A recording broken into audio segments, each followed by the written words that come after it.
Hey guys, it's Dr. Kupfer, audiologist and hearing aid specialist here in Brooklyn. Today I'd love to talk to you about tinnitus, which is a very common condition that occurs when somebody feels ringing or hears ringing in their ears.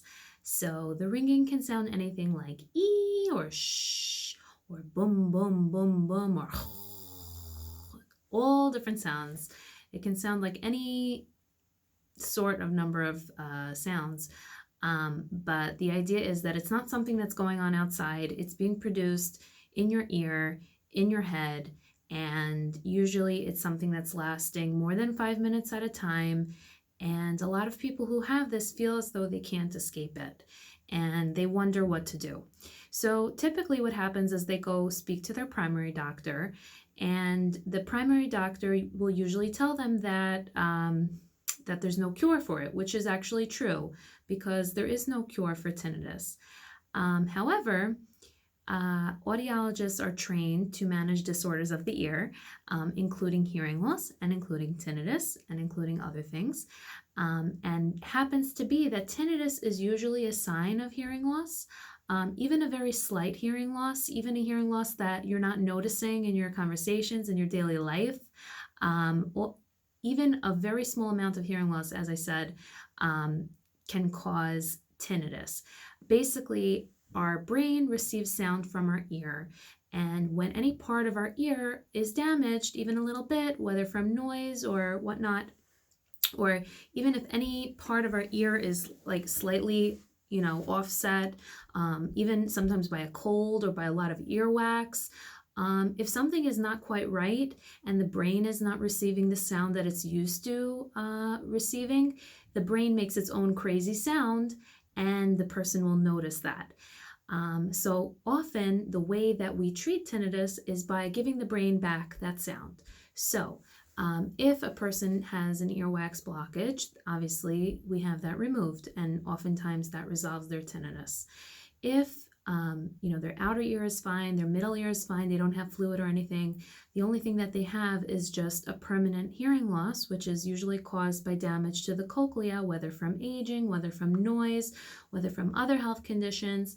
The way that we treat that is actually through sound therapy. So basically, a person would wear a device like a hearing aid, and on a basic level, just by restoring the sounds that they're missing just from day to day, those very fine sounds of life that are being restored, that occupies the brain enough to calm it down and stop it from making that crazy noise. So think about if you had a candle in a room that was completely dark.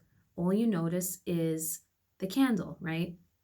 But imagine you turned on the light now. The candle is still aflame, but you don't notice it as much because it's surrounded by light. And this is exactly what happens when we occupy the brain with sound from the hearing aid.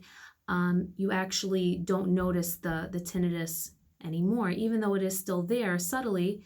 The brain is busy with other things, so everything is surrounded in sound, and it actually provides a lot of relief.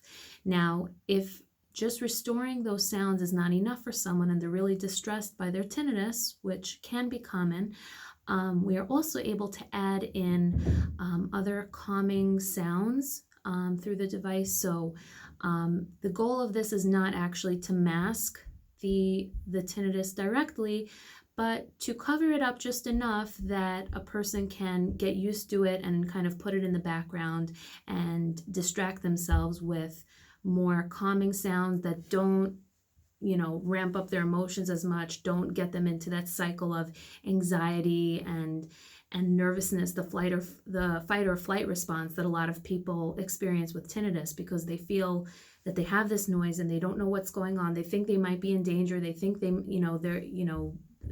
something big might be going wrong with their health. And they get very nervous. They also feel very helpless, out of control. They feel like there's no escaping the tinnitus.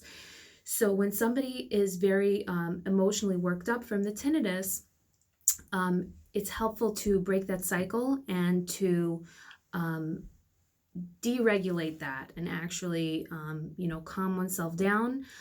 First of all, by understanding the nature of their tinnitus and understanding that there's nothing medically wrong with them. Usually, tinnitus that's happening in both ears and that's accompanied by a hearing loss, usually that's all it is. Usually there is nothing more. If somebody has tinnitus just in one ear, this is a little bit more concerning and they should see an ENT as soon as possible. But in general, tinnitus is benign, and this is not a signal of doom to one's health.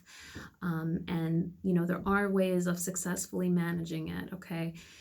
So a successful program for tinnitus will involve, like I said, sound therapy, education, other techniques to make a person feel more at ease, such as meditation or um, visualization imagery, things like that, deep breathing techniques.